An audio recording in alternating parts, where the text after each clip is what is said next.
بسم اللہ الرحمن الرحیم۔ میں ڈاکٹر انیل شفیع، میں ایک کنسلٹنٹ سائیکائٹرسٹ ہوں اور آج ایک نئی ویڈیو کے ساتھ آپ کی خدمت میں حاضر ہوا ہوں۔ آج کی جو میری ویڈیو ہے اس کا ٹاپک ہے ایگورافوبیا۔ آج ہم اس بیماری کے بارے میں کچھ باتیں آپ سے شیئر کریں گے اور اس کے علاج کے حوالے سے بھی وہ باتیں وہ آپ کے سامنے ہم رکھیں گے انشاءاللہ۔ سب سے پہلے کہ یہ لفظ ایگورافوبیا، اس سے کیا مراد ہے؟ ایگورا کا لفظی مطلب ہے مارکیٹ، یہ یونانی زبان کا لفظ ہے اور اس کا مطلب ہے مارکیٹ یعنی بازار، اور فوبیا کا مطلب ہے خوف۔ یعنی ایگورافوبیا ایک ایسی کنڈیشن ہے جس میں انسان کچھ مخصوص جگہوں پر جیسے بازار وغیرہ اس میں خوف محسوس کرتا ہے۔ اس بیماری میں انسان جن مختلف سچویشنز میں خوف محسوس کرتا ہے ان میں ہجوم والی جگہ جیسے بازار ہو گئے، اس کے علاوہ تمام جگہیں جہاں پر کوئی ہجوم یا مجمع ہوتا ہے جیسے کوئی سینما ہاؤس ہو گیا، تھیٹر ہو گیا،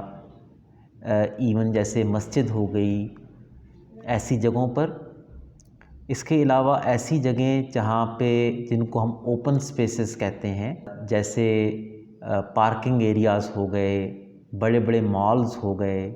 ان کے اندر انسان خوف محسوس کر سکتا ہے۔ اسی طرح سے کلوزڈ سپیسز یعنی ایسی جگہیں جیسے بند کمرہ ہو گیا یا لفٹ ہو گئی، اس کے اندر انسان خوف محسوس کر سکتا ہے۔ پبلک ٹرانسپورٹ یوز کرتے ہوئے خوف محسوس کر سکتا ہے، بس میں یا ٹرین میں یا جہاز میں۔ اور اسی طرح سے کبھی اگر بندے کو لائن میں کھڑا ہونا پڑے اس میں خوف محسوس ہوتا ہے، یا پھر اکیلے گھر سے باہر جانا پڑے تو اس میں خوف محسوس ہوتا ہے۔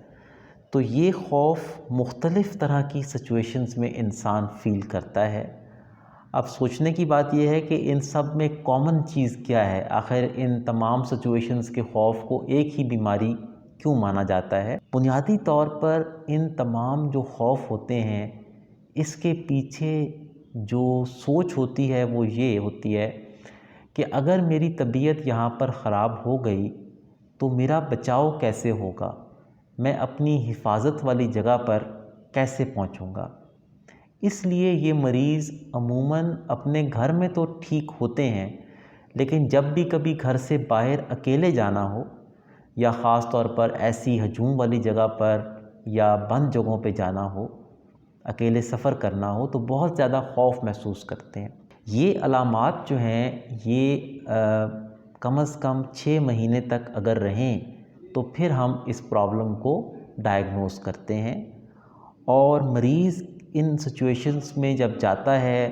تو ایک تو وہ بہت شدید بے چینی اور گھبراہٹ فیل کرتا ہے جس میں پینک اٹیک جیسی علامات وہ انسان کو آتی ہیں، اور دوسرا پریشانی والی بہت ساری سوچیں آتی ہیں جیسے میں بے ہوش ہو جاؤں گا، یا یہ کہ میں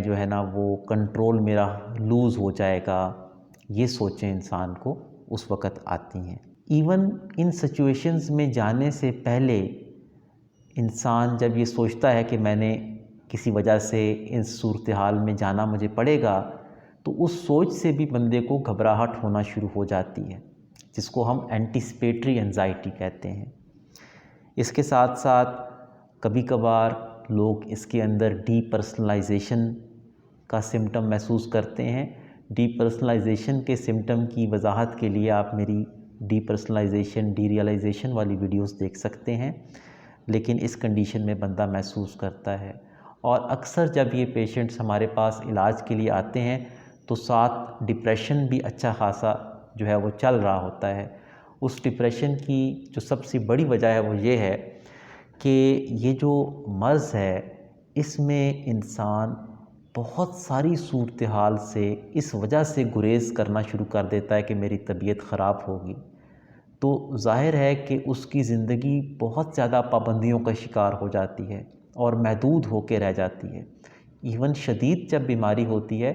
اس میں بندہ اپنے گھر تک محدود ہو کے رہ جاتا ہے۔ تو یہ بیسیکلی اس لحاظ سے بہت پریشان کن مرض ہے کہ یہ انسان کی زندگی کو بڑی بری طرح متاثر کرتا ہے اور انسان پھر ڈپریشن کا شکار بھی ہو سکتا ہے۔ عموماً یہ بیماری جو ہے وہ تقریباً mid-20s میں سٹارٹ ہو جاتی ہے، تقریباً 20 سال اور اس کے لگ بھگ جو عمر ہوتی ہے اس میں یہ بیماری شروع ہو جاتی ہے۔ اور یہ بیماری عام طور پر کن صورتحال میں یہ سٹارٹ ہوتی ہے؟ عموماً جب پیشنٹ سے ہم پوچھتے ہیں کہ یہ بیماری کیسی شروع ہوئی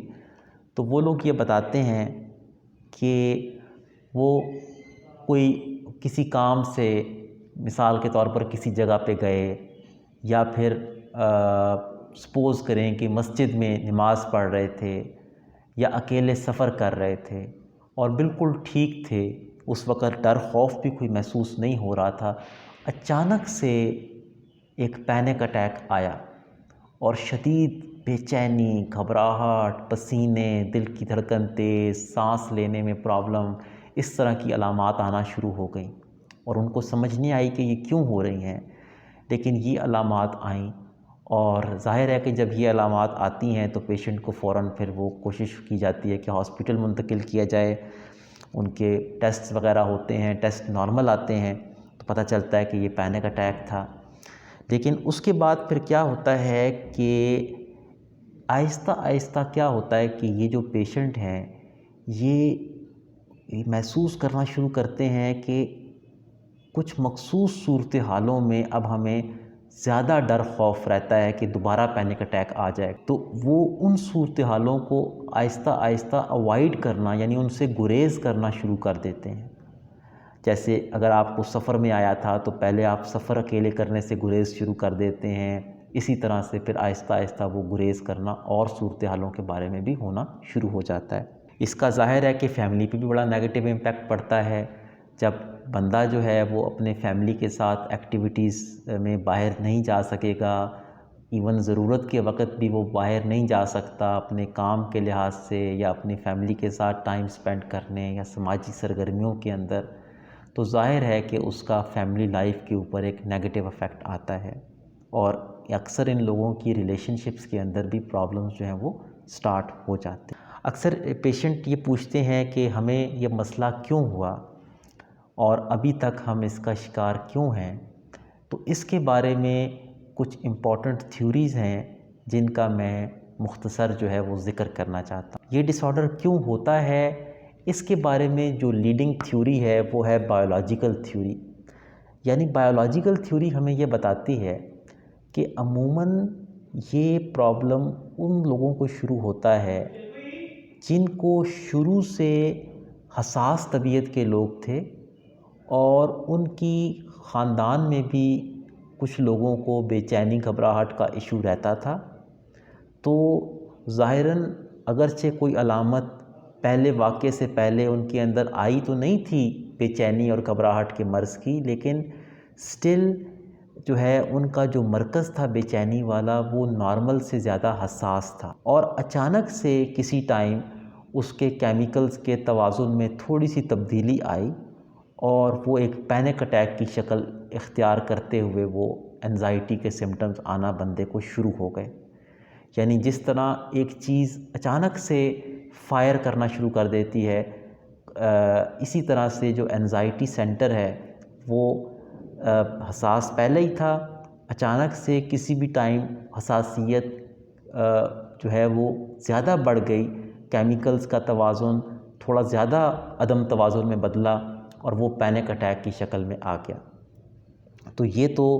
وجہ بنی ان کے آنے کی۔ اچھا، اب یہ ہوتا ہے کہ جب پینک اٹیک آ گیا تو پھر اس ڈس آرڈر کے بڑھنے کی کیا وجہ ہے؟ اس میں ایک وجہ جس کا میں نے پہلے ذکر کیا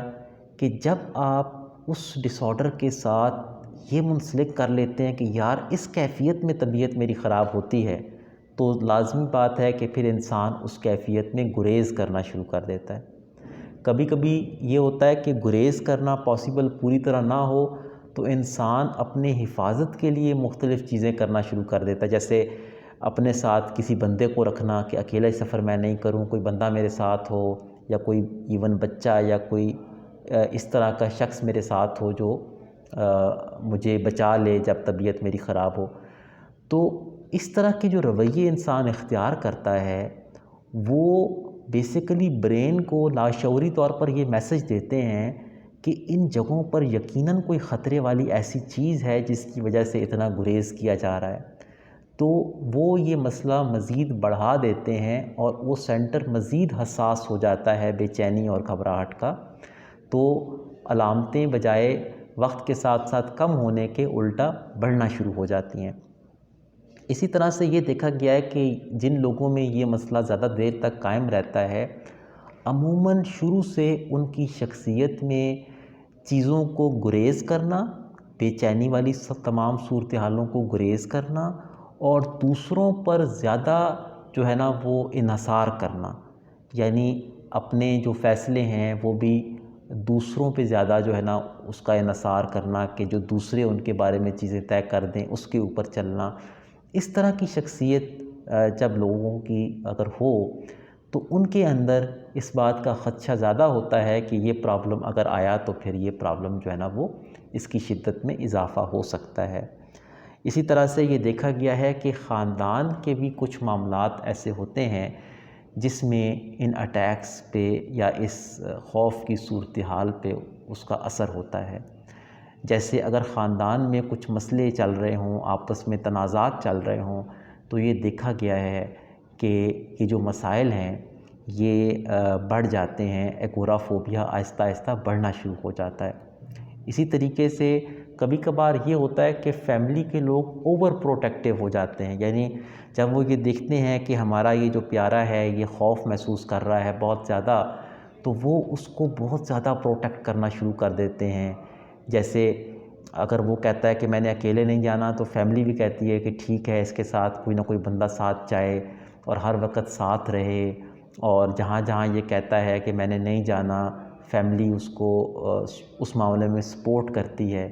اس کا نقصان کیا ہوتا ہے کہ بجائے پرابلم کم ہونے کے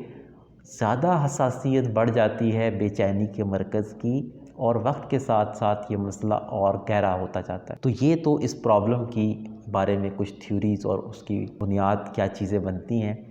اب ہم اس کے علاج کے حوالے سے کچھ باتیں آپ سے شیئر کریں گے۔ ابھی تک جو میرا آپ لوگوں نے سنا ہوگا، آپ لوگوں کو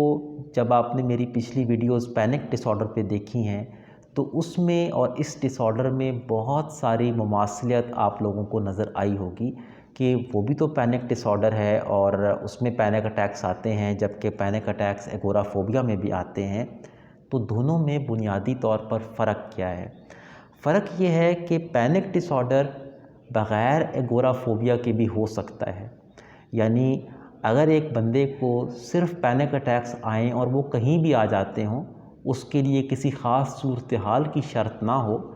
وہ بتاتا ہے کہ مجھے گھر پہ بھی آ جاتے ہیں، کہیں پہ بھی آ جاتے ہیں، کوئی اس کی سچویشن نہیں ہے،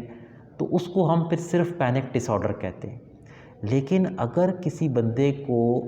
خاص کچھ سچویشنز کے اندر پینک اٹیکس آئیں تو اس کو پھر ہم ایگورافوبیا کہتے ہیں، اور کبھی کبھار اس کو پینک ڈس آرڈر ود ایگورافوبیا بھی کہا جا سکتا ہے۔ تو یہ بنیادی فرق ہے۔ ٹریٹمنٹ کے حوالے سے ہمیشہ کی طرح ٹریٹمنٹ دو طرح کا اس میں ہوتا ہے۔ پہلا ٹریٹمنٹ میڈیکیشن کے ذریعے سے، میڈیکیشن سائیکائٹرسٹ تجویز کرتا ہے، اور ایک بات جس کو میں ہمیشہ ویڈیوز میں بیان کرتا ہوں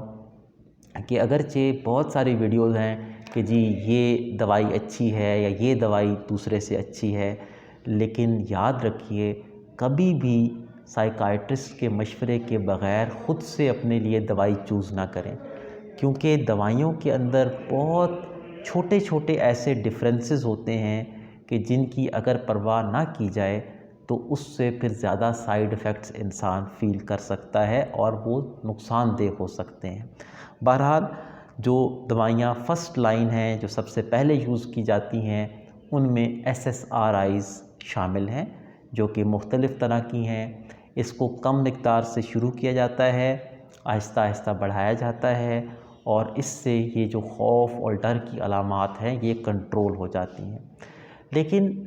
اس مرض میں دوائی کے علاج کے ساتھ ساتھ بہت ضروری ہے کہ بات چیت کے علاج کے کچھ مخصوص طریقے بھی اس کے اندر شامل رکھے جائیں۔ اس کے اندر جو بات چیت کا علاج ہے اس میں مختلف طریقے سے وہ علاج کیا جاتا ہے، سوچوں کے اوپر بھی کام ہوتا ہے، مختلف رویوں پہ بھی کام ہوتا ہے، لیکن جو سب سے اہم بات ہے بات چیت کے علاج کی وہ یہ ہے کہ اس میں اوائیڈنس کے اوپر کام بہت ضروری ہے، جس کو ہم ایکسپوئر تھراپی کہتے ہیں۔ یعنی اس مرض میں جب پہلے ابتدائی بہتری دوائی سے آ جاتی ہے تو پھر ایکسپوئر کرنا بڑا ضروری ہوتا ہے، یعنی پیشنٹ کو یہ سکھایا جاتا ہے کہ کیسے آپ نے آہستہ آہستہ ان صورتحال کا سامنا کرنا ہے جو آپ کے اندر ڈر، خوف، بے چینی پیدا کرتی ہیں، کیونکہ جب تک وہ انسان ان چیزوں کا سامنا کرنا شروع نہیں کرے گا تب تک اس ڈس آرڈر کا اچھا حل نہیں نکلے گا اور یہ مسئلہ جو ہے وہ قائم رہے گا۔ تو یہ دو بنیادی چیزیں ہیں جو اس کے علاج میں ہم کر سکتے ہیں۔ علاج اس کا بہرحال بہت اچھا موجود ہے اور علاج کے ساتھ انسان ایک نارمل زندگی گزار سکتا ہے۔ تو میری آپ سے گزارش یہ ہے کہ اگر آپ اس مسئلے کا شکار ہیں تو آپ ضرور اپنا علاج کروائیں، اپنے سائیکائٹرسٹ سے رجوع کریں تاکہ آپ ایک خوشگوار زندگی گزار سکیں اور ان مسائل سے اپنی جان جو ہے وہ ہمیشہ کے لیے چھڑوا سکیں۔ بہت شکریہ۔